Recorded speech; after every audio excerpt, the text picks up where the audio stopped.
Ladies and gentlemen, the next session of the panel discussion will begin in 10 minutes. Please take your seats and be reminded to switch your mobile devices to silent mode. Thank you very much for cooperation.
Ladies and gentlemen, the second session of the panel discussion will begin in just a few minutes. Please take your seats and once again be reminded to switch your mobile devices to silent mode. Thank you very much for your cooperation.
Hello everyone, welcome back to the Hong Kong International Cultural Summit panel discussion sessions at M+.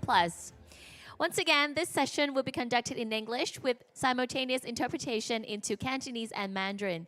Please collect a headset at the foyer just right next to the event venue if you need one. This session is on decentering digital. We're on the cusp of another digital revolution. Generative artificial intelligence, blockchain technologies, and decentralized digital economies promise to reshape fundamentally the way we live, create, and communicate. Today, we're joined by experts from different disciplines to explore the possibilities and boundaries of digitization. At the end of the session, if time allows, there will be a Q&A session. Please feel free to make good use of the HKICS app, where you can use the Q&A function to submit your questions.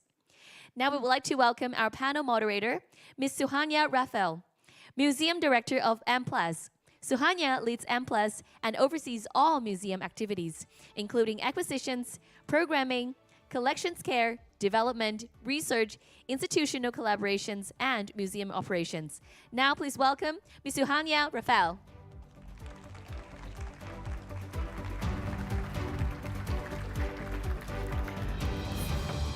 Thank you, everyone. I have to say I'm very impressed that you're all still here at the end of a very long day, and I hope it's going to be a stimulating afternoon.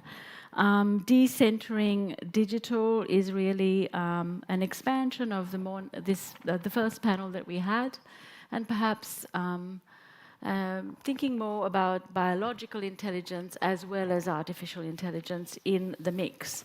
So who do we have? First, I'm really pleased to introduce to you Mr. Yatsui, co-founder and executive chairman, Animoca Brands of Hong Kong.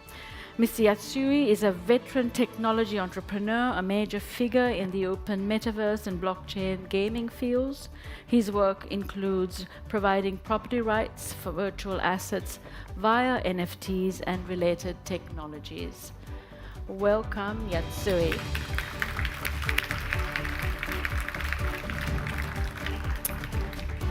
Next, we have Professor Michael John Gorman, who is Director Designate MIT Museum, United States, and the founding director of Biotopia, a new museum of life sciences and environment in development in Munich, Germany. In 2012, Professor Gorman founded Science Gallery International with the goal of bringing science gallery experiences to a global audience. In summer this year, he will start as director in the newly reopened MIT Museum.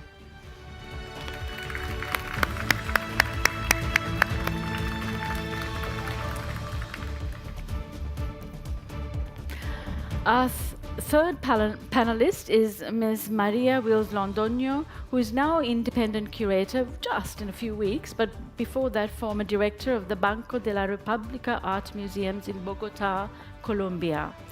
Ms. Londoño's main curatorial interests relate to the instability of the contemporary image and the revision of official historical accounts in art. She is currently working on a revision of the museum collections based on a counter-modernity, a more inclusive approach to the definition of art. Maria.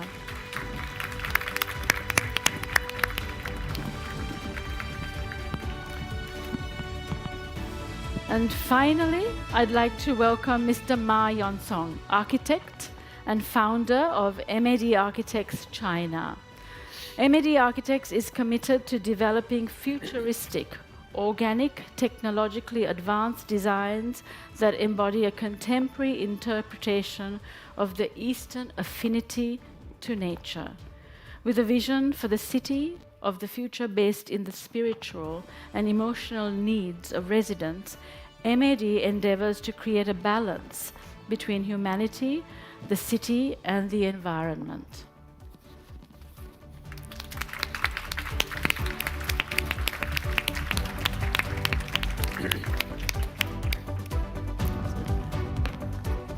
So we're going to jump straight into our 4 presentations, beginning with Yatsui. Over to you. Great. Thank you very much. I'll use this short opportunity to just describe a little bit why terms like metaverse, Web3, blockchain are actually really relevant to the future of the internet and that of the creative economy, which of course includes artists. So let me first describe the original Web 1, as you know it, is the web of read, about 30 or 40 years ago, which is the web in where we democratized access to information, and we all had things like, Wikipedia and news sources that we were able to basically just get information from. And Web 2 is essentially the web of read-write, where we had the ability to write to the web, personified by things like Instagram, Facebook, and TikTok, for instance, which is the web era that we generally live in today. 99% of the world is in the Web 2 era. And Web 3 is the ability to own it, essentially. It's almost like saying you could own a piece of the internet in Web 3. But why is it important that we should be able to own a piece of the web, given that apparently it's worked so well before? And the reason is that currently today, in the world of Web 2, we don't own anything. The most valuable resource on Earth is data. And data is being mined by these platforms in the same way that you could think of all companies mining our resources. And what is the resource that it's mining? It's our time, our creativity, our attention. Every time when you post a photo on Instagram, for instance, you're not actually just posting a photo for entertainment for your friends. You're giving them data. That data is used to analyze input, feedback, knowledge that is done on billions of users at any given time. And then they sell it back to us in the form of advertising. And they know more about us than we know about ourselves. And the reason we have AI, we have self-driving cars, we have these giant companies, 10 of the world's biggest companies in the world are all tech companies that are not software companies, they're data companies. So we live in a kind of digital feudal kingdom, as we think of it, whether it's the house of Google or the kingdom of Apple or Twitter or so on. And if you think that you have 1 million followers on sort of say Instagram or Twitter, actually those followers don't belong to you. So you could be a creator. You could believe that you own them, but they can take it away at any time. When Elon Musk acquired Twitter and renamed it to X, the person who used to own the @X handle simply lost it. It's like someone owning a house, and then the government said, we have a change in government, let's just take your house because we want to build a new building there without giving you any compensation, without giving you any kind of fair reward. And that's the world that we live in today. And that's the reason we need Web3, because in Web3, through blockchain, we have the ability to write to the web where we own a stake in what we're constructing in. So meaning that imagine that if you were sharing something on Instagram, instead of actually just sharing something for fun and not receiving value for it, you would actually receive it in the form of tokens or in the form of an NFT that represents your virtual ownership. And this is basically, without going into the technical details, what NFTs can represent. They're digital property rights. In the same way that we have physical property rights, like in the form of land, for instance, right? And you've seen this perhaps in land and sandbox, or perhaps with NFTs like the Bored Apes. And this industry today, blockchain and Web3 generally speaking, is a $2.7 trillion industry right now, has a trading volume equivalent to roughly $70 billion a day. The DAOs, which are decentralized autonomous organizations, these are self-organized organizations which basically are run by those communities away from corporate control, have today $38.5 billion of value locked in them, meaning that there's more money in public DAOs than there are amongst some of the biggest venture capital sort of firms in all of Asia put together that are now funding these projects. And you may have seen these in terms of whether it's something like Ethereum or something like Open Campus or something like Solana. These are forms of these blockchains that you've seen around where essentially value is locked in them and communities are self-organizing and building. In fact, it's perhaps one of the most democratic forms of self-organized, I guess, networks in which everyone who's in the network actually has a stake in it. But property rights isn't just about value. Actually, what is most important about property rights is identity, we would say. So I often give this example between a Bored Ape, which is a virtual NFT, you've probably seen it. It's actually worth around $50,000, $60,000, maybe $70,000 these days, and the Birkin bag, which is probably worth maybe less than that. But often I'm asked the question, why would sort of this virtual monkey JPEG be more valuable than that of a Birkin bag? To which I usually respond that people don't buy a Birkin bag to put stuff in it. In the same way that you don't buy a Rolex watch to tell the time, nor do you, for instance, like to hang a beautiful piece of art up simply because of the canvas or the sort of materials it's made of, but what it says, what stories it is about. In fact, everything we purchase in the real world, I would argue, is virtual anyway, meaning we buy it for the network effects, which we in the past weren't able to value, but in blockchain, you can now see it. So in other words, the network effects of a Bored Ape is something that you can measure. You can see how many people own it, what's the value of someone else buying it, what are people constructing on top of it, just the way that you do with actual physical property rights, except in the digital realm. And in the video game industry, which is a big part of what we do, we already spend over $100 billion a year in buying virtual goods that we don't own, that are purely cosmetic in nature, like skins, trinkets, and so on. So extending that, though, from an industry where we don't own anything to one that we do own something is essentially what NFTs make possible. But the real promise about Web3 is the fact that for the first time, because we have digital property rights, we have the ability to share value more equally amongst the contributors. We're not saying that they're exactly the same, but in Web 2, most of the value, which is platforms like Facebook or the AI, even like OpenAI, goes to investors and the entrepreneurs. The users and the creators receive almost nothing. I mean, think about all of you here probably use Instagram. When you share a photo, how much do you get paid for that? Probably nothing, right? In fact, every time you add value to a Web 2 network, you actually don't get any value whatsoever. But in Web 3, that value is given to you in the form of NFTs or tokens. You become a contributor to the network in which you end up owning a stake, which is the whole point. You become a stakeholder. And to illustrate exactly this power, in 2022, NFTs, which represent essentially these forms of digital property rights, roughly there was $24 billion in sales of these NFTs, from virtual artists like Rafik you've seen before, or the creators of the Bored Apes, or Mochaverse, or any kind of these NFT collections. But the difference is that 90% of that value went to creators and owners of these NFTs. The biggest beneficiaries were the people who owned the assets and who created the assets. Whereas platforms like Spotify, like actually even last year, Spotify very proudly announced that they paid $9 billion in royalties to all of their musicians. But name me a musician that actually makes a living making music on Spotify. And that's the point. In Web 2, you can't make money because the platforms take away all the value because there's no property rights. You don't have the ability to have capital formation because the property is never owned by you or by the community. It's owned by a central platform, kind of like a kingdom.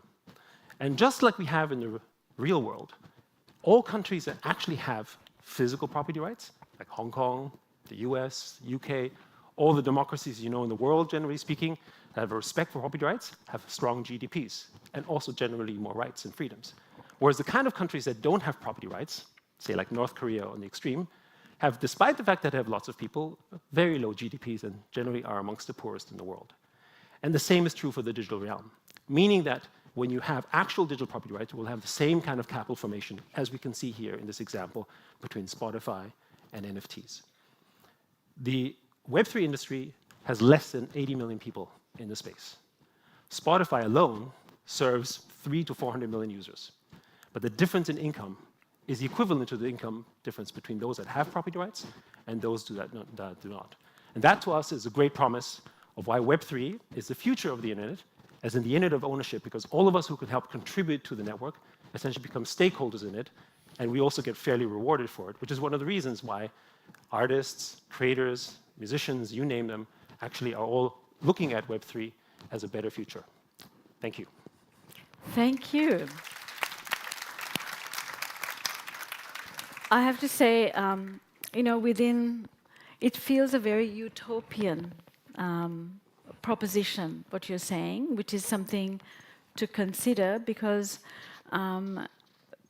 within a broader public universe world, this distribution of who has access to a Web3 platform is also perhaps uneven. But at the same time, the suggestion that this is a more democratic way of organizing how people make, get rights from what they make, whether they're creative people or not, is a moot point, because I think part of the work of institutions and curators is a critical relationship to creativity, a critical relationship to lived experience and history, and how that is then absorbed and considered within Web3 is, I think, yet to be understood. But it's very nice to have a proposition like this, Yatsuri. So thank you, and we'll move straight on to Professor Michael John Gorman. Thank you so much, Suhanya, and thank you most of all for the invitation to be here and to be part of this really vital and urgent conversation. So I'm going to start with perhaps a counterpoint a little bit to the talk that we've just heard. There's an author, a novelist called Jonathan Ledgard, who some of you may have heard of. Jonathan Ledgard is no ordinary author. He's also a tech visionary. And he wrote a couple of years ago, and I quote, "The greatest failure of the digital age is how far removed it is from nature. The microchip has no circadian rhythm, nor has the computer breath. The network is incorporeal. This may represent an existential risk for life on Earth. I believe we have to make a decision.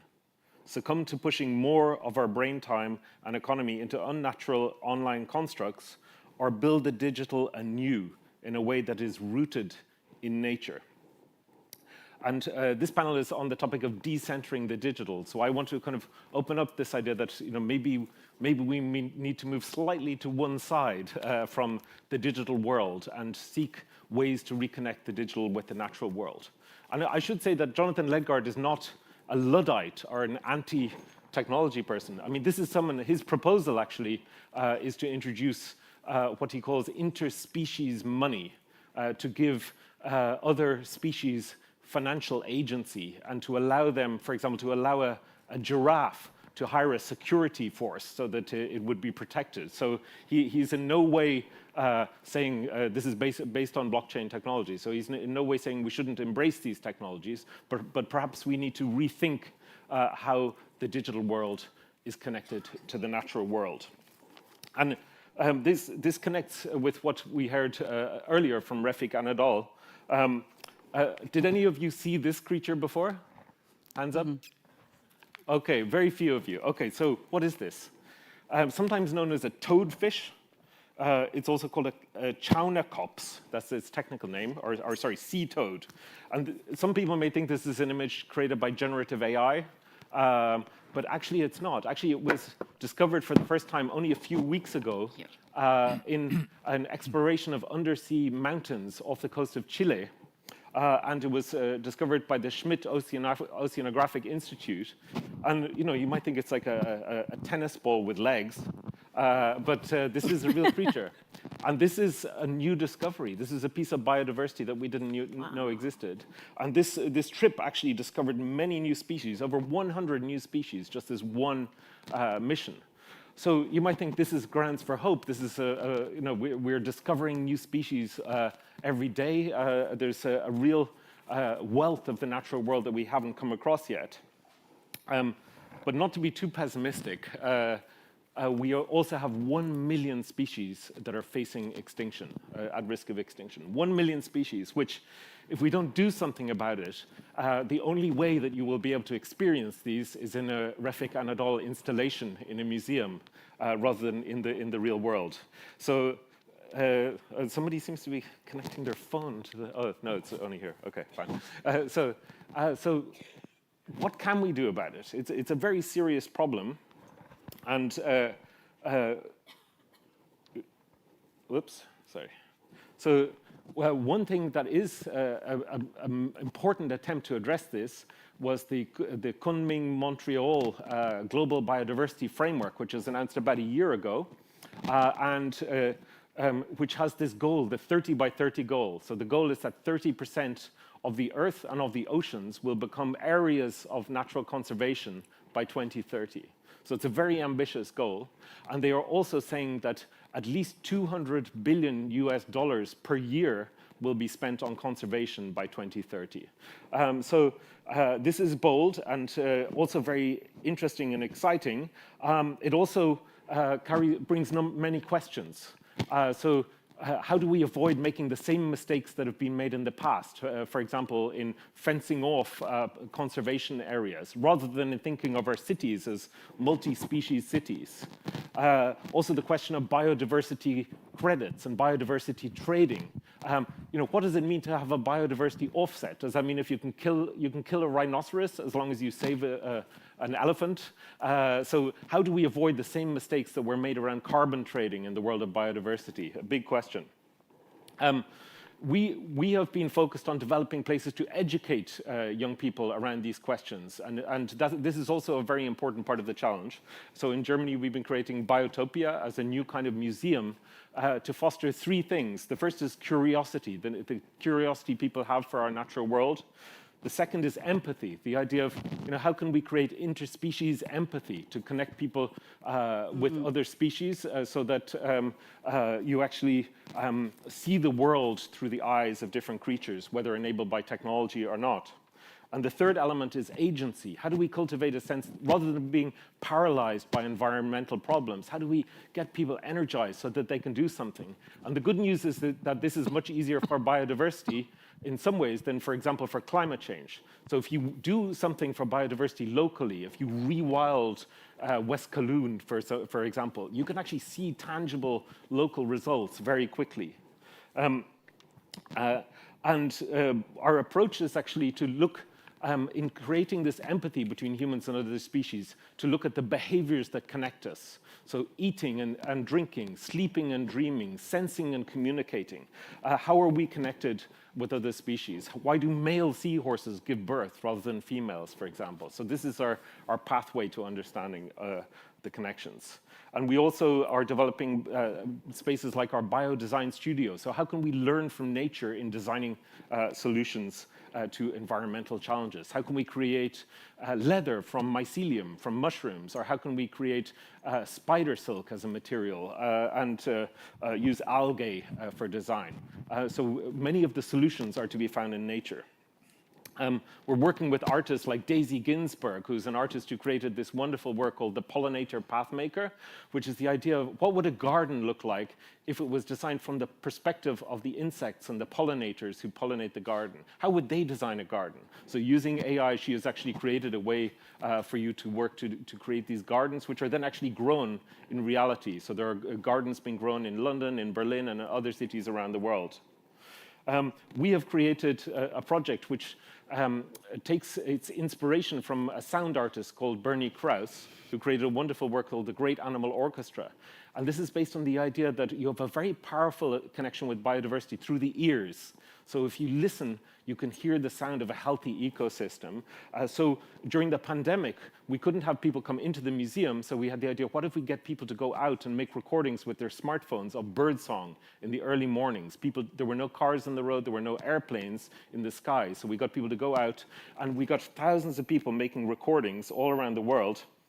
And it was very interesting to have them sharing these recordings. It's a kind of unique sonic signature for your local ecosystem. And then we've got people who come back again and again, year after year, to make these recordings. And I'll just give you one example, as time is short.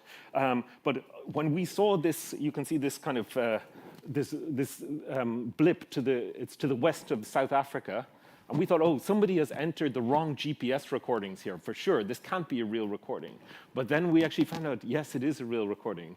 And it's somebody on a tiny island in the South Atlantic called Gough Island. And he was recording a very special sound, which is the courtship ritual of the Tristan albatross. And I'll just give you a little snatch of that if we can hear the sound briefly. Thank you.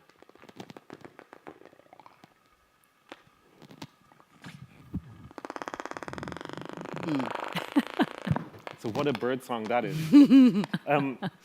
So that's just to give you a sense of an approach. So Suhanya mentioned the idea of biological intelligence, and this is an idea which is of great interest to us.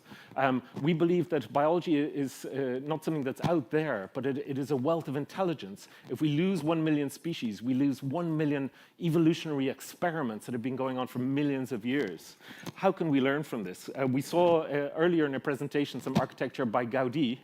This is actually architecture created by termites, which was created by these termites in Australia, which is actually very surprisingly similar to Gaudi's Sagrada Familia in Barcelona, and with inbuilt air conditioning and climate control created by a species. There are two species in Australia that produce this kind of work. One is called a magnetic termite, and one is a cathedral termite. But the cathedral termite makes more classical cathedrals. This wasn't a magnetic termite.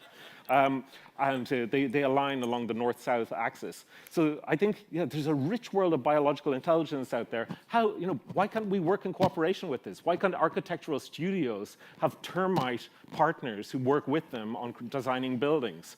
And we are working with a space called Studio Animalated Design in Berlin who are doing just this. So that's my provocation to end. We need to create a web which is connected into the most important web of all, the web of life. Thank you. Thank you. Thank you, Professor. Perfect. It's a beautiful segue in actually to what Maria Wills-Londono is going to speak about, but it is also something for us to consider when we're thinking about what artificial intelligence gives us, the tools, the possibilities, and where biological intelligence can be harnessed or protected, and whether the museum is in fact one of those spaces. But we'll come back to that. Maria. Okay, well, thank you very much. It's so little time that I have some notes. First of all, I'm very grateful for being here, and thank West Kowloon District and Suhanya for having me come from so far away. I feel very privileged to be a voice from the Global South. We don't have many in this panel, so I feel that it's a beautiful opportunity, and thank you very, very much to you, Suhania, and insisting, even though that I'm not in the museum anymore, I'm part of the museum tribe. Yes.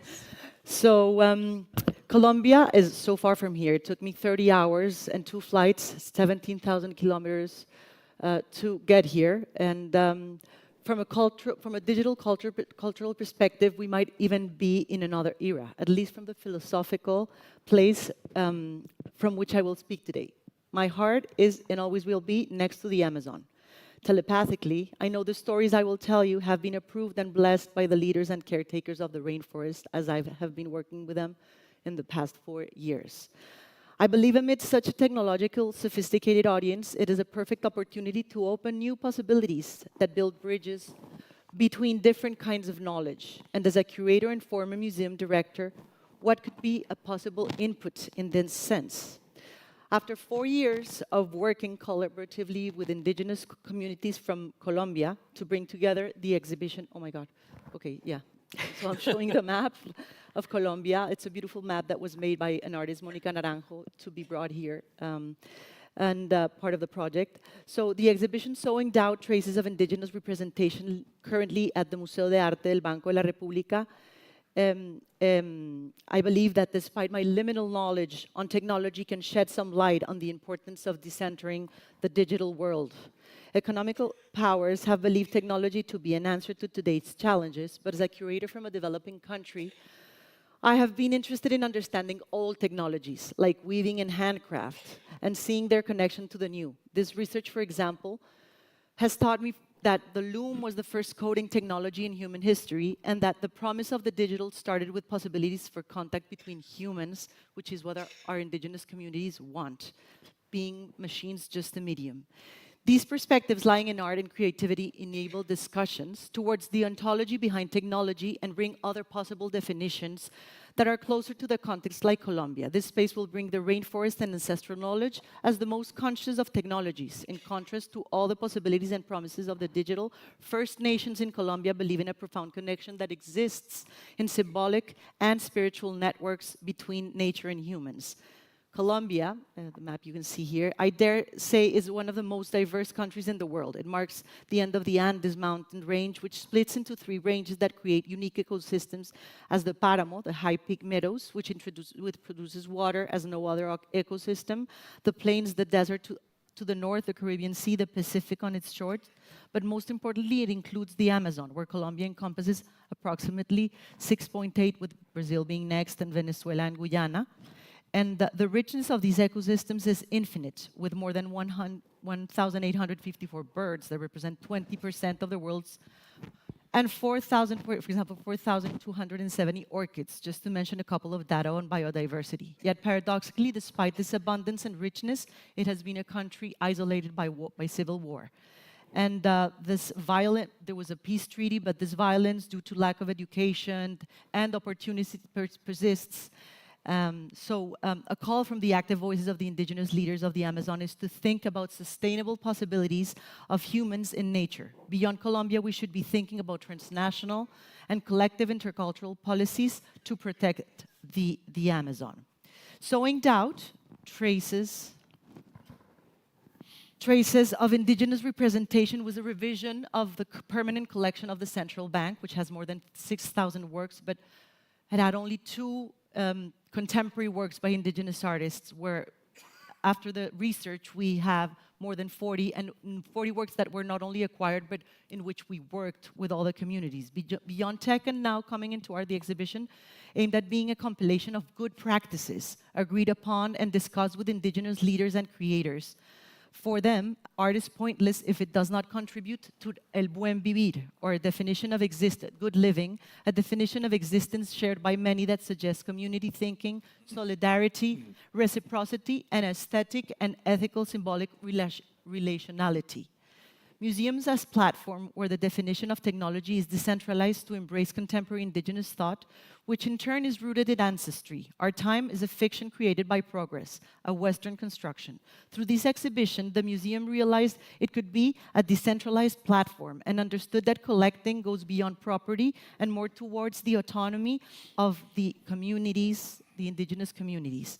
we became a space for agency and companionship, capable of building bridges between different technologies. Sowing Doubt was a laboratory for co-creation and deconstructing preconceived notions of the museum and of the digital museum, fostering hybrid thought, which is crucial at times when interconnectivity through screens is diminishing human connection. Above all, the project that was undertaken with communities strive to be ethical and evaded instrumentalizing indigenous thought, which is happening a lot these days with appropriation by contemporary artists. The ownership of all the compiled, the question I would think is the ownership of all the compiled data should reside within the community, transmitting the essential message. The correct use of technologies resides in governance that has to be in the communities where artists can be allies or translators. The possibilities for mutual understanding that have been opened through the first art exhibition curated with indigenous thought in Colombia has given the museum a chance to reflect upon the uses of technology beyond interconnected cities and affirm that knowledge is plural and indigenous communities are guardians of their own knowledge and of the rainforest, of course. Polycentric thought being the notion that allows multiple interpretations of culture. Sacred places from ancestral knowledge are a network of places, similar to what we might understand as a network of internet server nodes, a rhizomic of dynamic knowledge based on origin stories, geological healing, systemic ecology, intrinsically linked to culture and medicine. This is the map. Also, I believe that it's important to understand that for us, technology is a problem. Where we see the yellow is where most of our indigenous resguardos or communities are. And then the technological and digital bench is all the light blue colors is where there's no internet. So basically there's internet where the dark blue is. So we do have to think on technology in a different way. Also trying to get internet into the Amazon implies deforestation because it implies cables and a lot of infrastructure that would go against the protection of the Amazon. I would like to propose the Maloca as the house of the world. This is the sacred space, the fractal dimension of interconnections between home, body, ecosystems, and the cosmos as a whole entity. From this place, there's no separation between nature and culture. Indigenous cultures of the Amazon use the Maloca as a heart disk, a computer where thought is accumulated and transmitted in ceremonies through contact and experience. Ancestrality confirms a future for the analog. The sacred house is a map of the territory and an analogy of the body. The sacred geometries in its architecture hide answers that only the trained mind of the forest and of the sabios, of the knowledgeable of the forest can perceive. Screens are disconnecting us from true dialogue.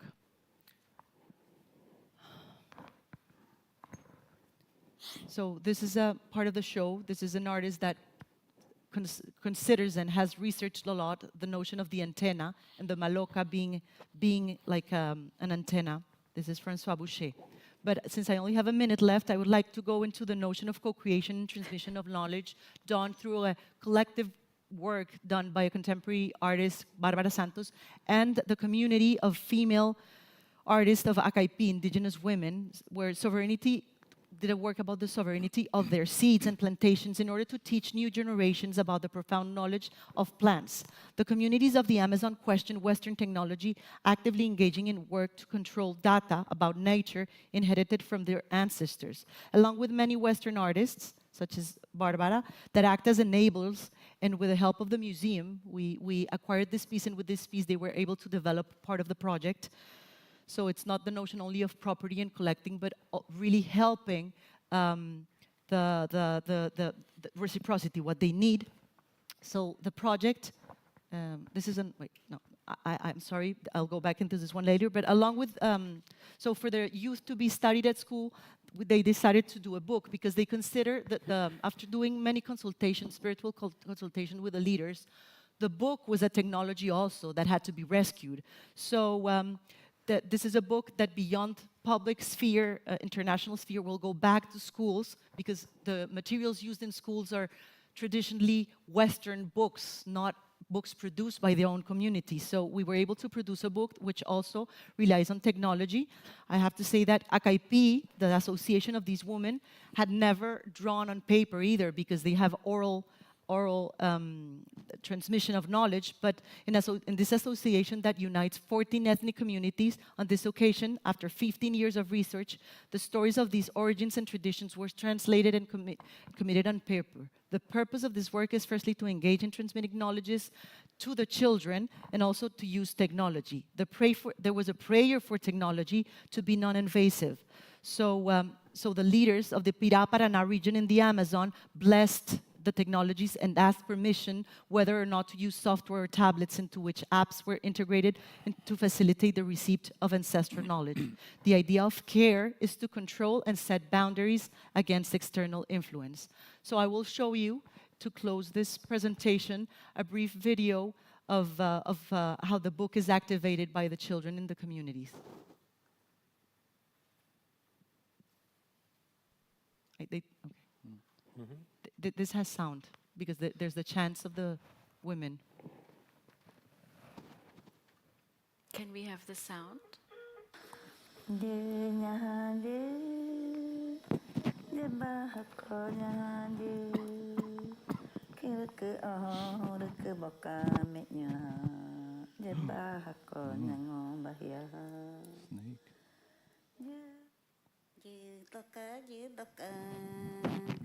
Atita kana he mani yema pamani hitare mani kahi vai pino punamya ote de kane kin de kuamene. These are all the myths of origin drawn by the women in order for the children to know about their heritage, which is being lost. The way they do their agriculture is very specific to the rainforests, and it's sustainable. And the possibility to use technology also is non-dependent on internet, so it's something that can be downloaded on screens that through the help of the museum, we're able to go into the rainforest and children to use all of this material. The previous piece, I know my time is finished, but... No, let's have a look at it, because it's yeah, actually very... Yeah. I think that it's interesting to talk a bit about this piece, because it also has to do with a notion that is very actual, which has to do with heritage, with restitution. So this is a piece about restitution through NFTs. Uh-oh. How do I... Can we press play for this slide, I think it's, please? Yeah, there we go. Yeah, there we go. So restitution through NFTs is a notion that was created by Juan Carlos Coelho, an artist that says that NFTs offer the possibility of tracing and artificial intelligence, of tracing pre-Columbian objects abroad and creating a symbolic restitution. So when the objects cannot come back to museums, the possibilities of artificial intelligence are great in the sense that artistic pieces can be in the museums without being physically there. So these are called speculative treasures, and uses a machine of learning algorithm designed to recreate 2D representations of the original objects housed in the Museo de América in Madrid, which is a Quimbaya treasure that unfortunately will not be able to come back to Colombia. As crazily, was given as a gift by a president 200 years ago. And so this is a proposal for new perspectives on repatriation. And with this, I would just like to close saying that technologies stand at the crossroads of time. Art is undoubtedly a tool that can subvert digitalization and elevate it to its highest ethical and cultural potential. Communities may not possess the latest devices, but through dialogue, consultation, and trust, they can transform the ontologies of technology and contribute meaningfully to its future development. Thank you very much. Thank you. Thank you, Maria. We will return to what you said and maybe some links with what Yatsui also said.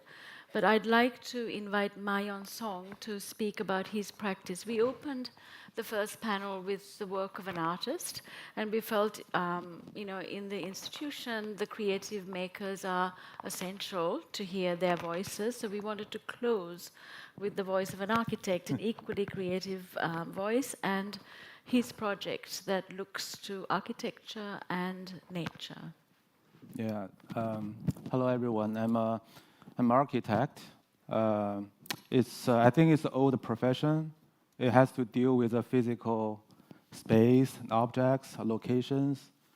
It involves technology, but I think today is not extreme high technology anymore, because it used to be, when you can build Eiffel Tower, you can handle the steel, the power, the industrial. But now building the tallest building is not interesting anymore. Longest building, meaningless. So I don't think architecture is something you can, challenge technology. It's not the goal. So there's an image up here. I call this Beijing 2050. That was a proposal we made 20 years ago.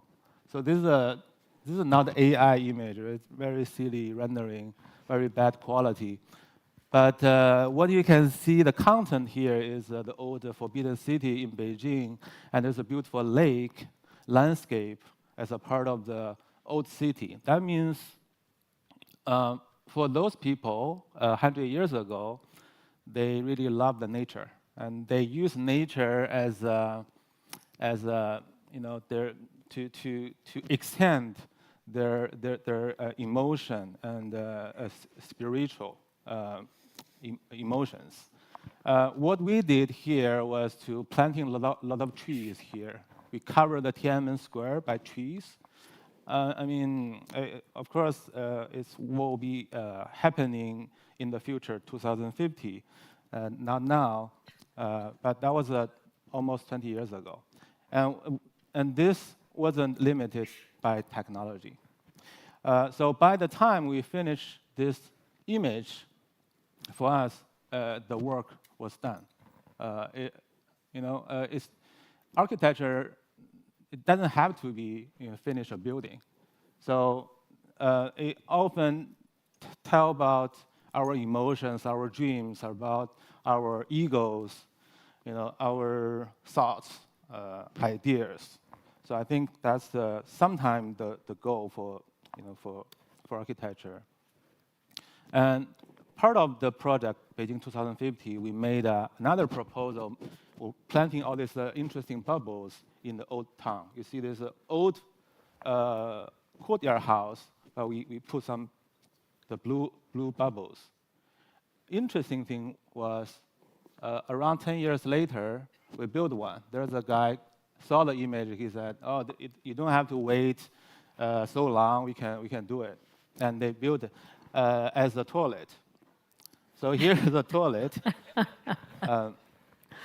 When you put this something so abstract, new and old together, I start to understand. For the old people, for this courtyard, the central spirit is the nature. The sky, the land, always been there, right? And the human is in the middle. And they find they're in this nature, the limit, the sky and the land. And they can have so many emotions and imaginations within this world. So even we add something doesn't really look different, I think we can mirror the image. This metal thing reflect the surrounding. And then we build some new buildings. This is a lot of mountains, but there's a building. There's inside the stadiums.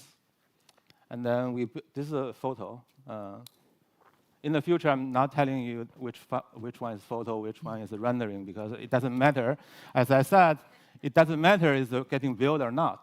This can be a museum as well. You can, after you see something, you can go out and you can running around on the facade.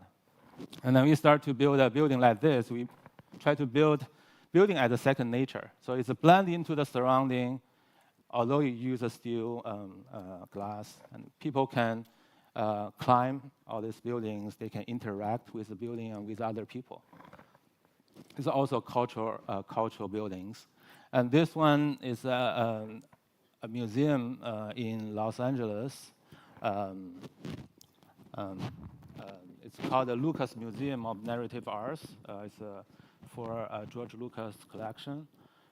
People call this sometimes. I was inspired by trees. I saw big trees canopy. I saw tree has many meanings, knowledge. And some people call this a cloud. Some people call just, I think you told me mushroom, or someone told me mushroom. So you see, that's the first instinct, the feelings, the emotions people get from the architecture. It's not the technology. Of course, this involves a lot of high technologies, how to fabricate, how to build it, but I decided not to talk about it today. But what's the goal for the museum is to build up the curiosity for people. This is my sketch. I want to add this as a proof that all the project actually started from a sketch. So that was this sketch for a museum in Rotterdam called the Phoenix Museum. So you see a long building. It's a warehouse. There's a tornado in the middle. That's a staircase and a bird. And that's a computer generated. A lot of technology. You see we have to make the stair floating. So we don't like a column. So we decide not to make a columns, and then that challenge a lot of engineers. But in the end, we achieved that. No columns. So this is a staircase. It's a metaphor for journey to unknown world. So you enter a space, a public space from outside to inside, and then use a stair to the second floor, and then beyond the roof, and then something unknown.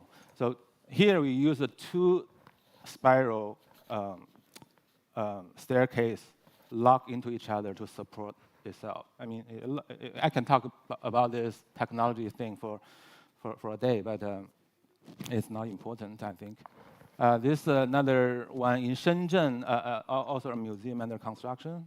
We decided to make this very important location as a park. So under the green, actually, a lot of exhibition space.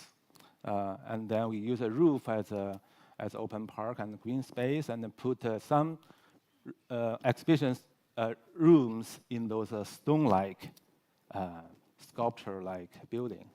And this is why.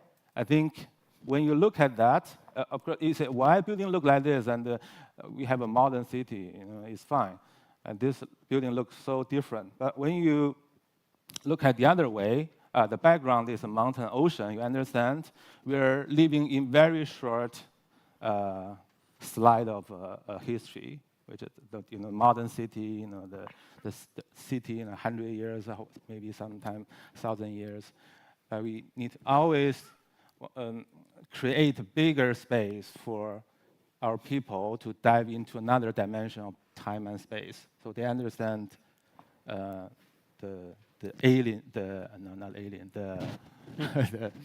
old time and the future.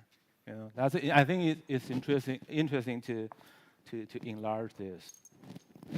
This is another crazy image. Of course, I can talk about this is our proposal for future city, self-sustained.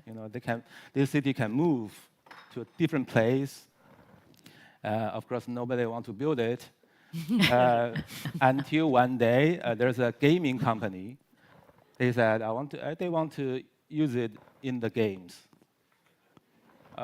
So they build it in their games, and then I said I have a more building, couldn't build it, so I give you another one, and they put another building in the game. You see, there's a contextual thing. There's a desert and there's an industrial building. The industrial building we are so familiar with. That's our time, in past 100 years, and something I think future building should be more close to nature, sometimes become second nature experience. So this one looked like a volcano, mountains, and blend into the horizon. And when you put these two together, I think it's interesting. Yeah, it looked like this. I made this for Hyperloop. I think the company disappeared. But they also use it for the game. I mean, so our first project about 2050 hasn't. We have a lot of time to wait. So this one we can also wait. So I think sometimes it's important you give a suggestion, you have a critical point for our current society. Even we have a lot of critical thinking about technology, and then we spend the time to understand those issues. Not necessary, to dive in completely. So especially I don't mind we put in the game or virtual world, because I think for architecture there's no exactly right answer or what's the future. It's just to reflect our thinking. It's whatever we think, we do it, and then you show it. So it could show in different virtual world, reality world. In virtual world, it will affect what we think as well, because people use it, people will dive into it. So in virtual world, it's also showing our imaginations or thinkings. At the end, I show one art project. It's a space inside the tunnel. We use water and reflection material to create a space to blur the boundary in between the human and nature. It's different from real nature, and you cannot compare which one is more beautiful. I mean, nature is beautiful, but what we create is a beautiful mind about the nature. It's opposite from the modern time, which is we so much lacking the ability to have this emotional connection to the nature in order to extend our emotions and thinking and the spirit. Yeah, so I think that's my view. Thank you. Thank you. Thank you. Can I ask Mayon Song, do the lessons of nature still apply in the lived in the metaverse, as a creative space in the metaverse? Yeah, I think it can. The spirit of it can happen anywhere. So even today we talk about the green architecture. Actually, we love green. So modern cities, modern architecture lacking of green. So people think of putting green trees in the building. I think it is help a little. But what about like oceans, sand, stone, flower, all these nature elements? When you see it, you could have so much poetic or spiritual content beyond nature. I think that's what we need. So I think this, in the virtual world, it could happen, but it's different from the nature. Yatsui, is that the Web3 revolution that we're hearing? Is there an aspect of that? So I mean, one of the reasons why Web3, or generally when you talk about technology, has these big effects is because of the fact that the network effects are amplified because we're all connected. So when you talk about the architecture that was just described, that can be only really experienced when you go there. So you have the physical limitation. But when you go into a virtual world, even though you don't get the entire experience as maybe as intended, 100 million people can see it. Right? And so you have today, for instance, when you think about youth culture, the perhaps dominant form of youth culture today is gaming culture. 3.4 billion people in the world play games. And there are expressions in those games that are cultural norms that maybe for older people is alien. But in the same way that, you know, my parents probably would also find it strange that we worship superheroes with spandex, right? They would think that's weird too, right? And again, that's because those were the stories of their time. And today, those sort of superheroes in some ways have become expressions of art, which at the time were basically just simply maybe pop culture or maybe something considered more whimsical. And you know, the progress in terms of what we do in the metaverse, for instance, is that the difference is that you can now own a stake in this, right? So, and I think the ownership part is what gives you much deeper emotional connection. In the same way that, let's say, when you own your house, you invest in it, you do stuff to it. You don't think of something that's temporary. Whereas if you rent a house, you will naturally think of something that's, you know, you don't take as good care of a house that you're renting normally because you're not investing in it. You're not emotionally sort of attached to it. And so I think in the future, when you think about this project, if you do this architecture and you can visualize and experience it, actually the power doesn't come from seeing and experience it, as in like spatial computing or VR. It comes from actually saying, I own a piece of it. I'm a member of it. I have a stake in it. That's actually the power of Web3. I mean, the other aspect that for me I maybe struggle with also is what about all the knowledge that we might lose? What Maria was speaking about. You know, there is so much knowledge that isn't, it's not about the 3.5 billion people who actually play games. It's about a small community in the Amazon and their extremely valuable knowledge systems. So it's just thinking about, are there, I mean, it was interesting to hear that there's an NFT project about reclaiming those histories through you know, lost objects that sit in a Madrid museum as a way of bringing a degree of equity back. Mm-hmm. Yeah, I mean, maybe just to quickly touch on that, and just if you look at Rafiq's project, most recently, The Winds of Yawanawa, that is actually bringing attention to essentially a tribe, basically, in the Amazon, and raising millions of dollars for that project, which would not be possible in any other dimension, because you're now able to connect. And again, why were they able to do that? Is because people who own these NFTs feel essentially a sense of connection because they are a stakeholder. So they're a member of that network. And when we think of networks, by the way, I don't mean that they have to be big networks, like millions of people. Like we have, like everyone is a network in itself, right? Blockchain just simply allows a way in which you bring third parties into the network by validating their presence.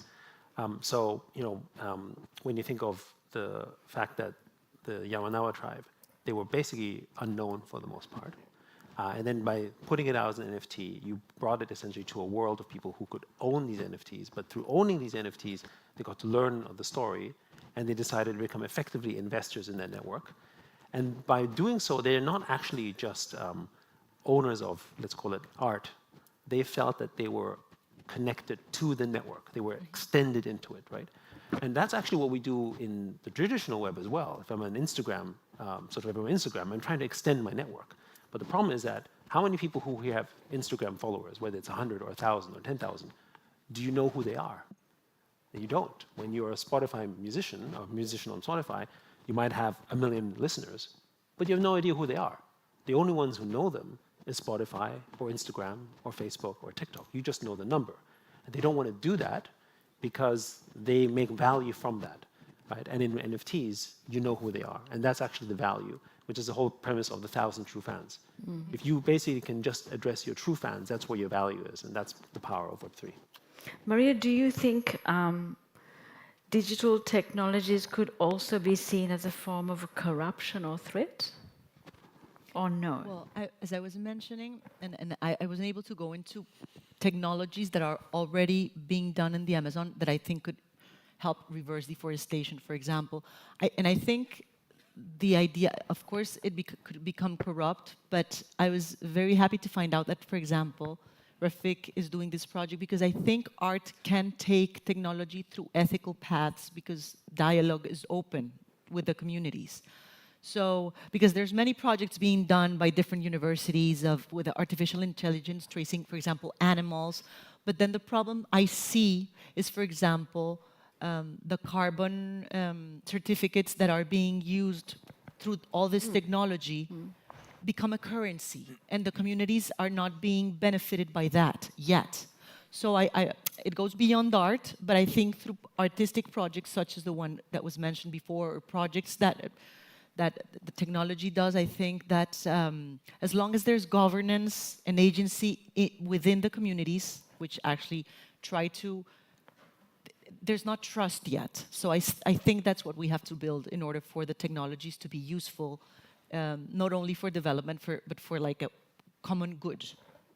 I do want to add one thing, which is that the reason why something like the Winds of Yamanawa can work so well is that because people know through blockchain that where the money goes and that the value goes to the tribe itself. Right? Exactly. But that's the point. Whereas when sometimes you have other institutions that maybe create art or visualizations on this one, you actually don't know where the value goes, right? And this is the other thing about, I think, especially this generation is much more attuned to wanting to invest or purchase purposefully, right? Whether this is, ecological, environmental, or, charity, doesn't really matter. Yeah, Michael Can I John, add yes. On that point, it's interesting because the Dawn Chorus project that I mentioned, with collecting birdsong, but I didn't mention that actually we're working with the Cornell Lab of Ornithology and the Max Planck Institute for Biological Intelligence on actually using machine learning for the species identification, which makes it a biodiversity monitoring project. But the piece that we want to do, but we haven't been able to do yet, and maybe you can help us, or maybe Rafiq, is what we say. How do the performers get reimbursed for their performance? And the performers in this space are the non-human performers, the birds. How do the artists get royalties for the performance? How do you actually create a closed loop where you have a bird species and then you share the Dawn Chorus and maybe it gets integrated into music tracks potentially? How could you create a sort of loop where actually the bird actually gets a royalty for its production? I mean, the quick answer to this one, this could be the beginning of a DAO, a decentralized autonomous organization, which could essentially raise money for that, and you could fund it. The one beautiful thing about blockchain, this is one we didn't have a chance to discuss more, is when you program something on blockchain as a smart contract, it lives forever, right? And that's the one thing that, with software, when I turn off a database, that's it, it's gone, right? But on blockchain, it lives forever, which means the code that is there can live forever, which means you can have an organization which mimics kind of an organism that also never dies. So you're able to create, let's say, this foundation that through programming and through code, in blockchain we often say code is law, you can basically provide perpetual funding for those bird species without any changes to those rules, right? Because I think that's the other thing as well. When people get involved, sometimes they get like, oh, well, hold on, let's make some changes. Or you know what, maybe I should change the, like ASCAP in the music industry. First, they were a good cause, and then afterwards they got greedy because they had power, right? Again, when you encode it in blockchain, you can actually not make it possible because it's essentially set up like a constitution almost. So yeah. And it could funnel back to conservation projects. Correct, and then it could funnel back to conservation process. And I think the other thing about... Or to the communities. Exactly, and then when you hold, when you're token holders, you can vote, right? And that's the democratic aspect. So you can then choose to say, if it's distributed amongst people in the conservation industry, they would say, oh, this project needs funding. We could vote for the funding to go on that project. And the more decentralized it is, the more democratic it becomes, and therefore the more, I guess, transparent. We could continue this conversation for much longer, but we have actually run out of time. And unlike Andras, I didn't have a question to ask everyone, except to say it's a very utopian thought that you have left us with, that we could consider that this could be a way to organize ourselves and support really very significant, important work in sustaining culture. So with that thought, I just first want to say thank you to all of you for agreeing to speak in this panel, to the panel earlier this morning, this afternoon as well, and to all of you for coming and supporting the Cultural Summit by being here and engaging. I hope it's been useful and thoughtful, provocative, And I look forward to further suggestions of how we can move forward. But welcome to the museum, welcome to Hong Kong, and thank you. Thank you. Thank you. And big round of applause to all our panelists, and also thank you, Ms. Raphael, for moderating the session for us. Thank you once again to all panel members. You may now proceed to the backstage and get ready for the next session. Thank you very much.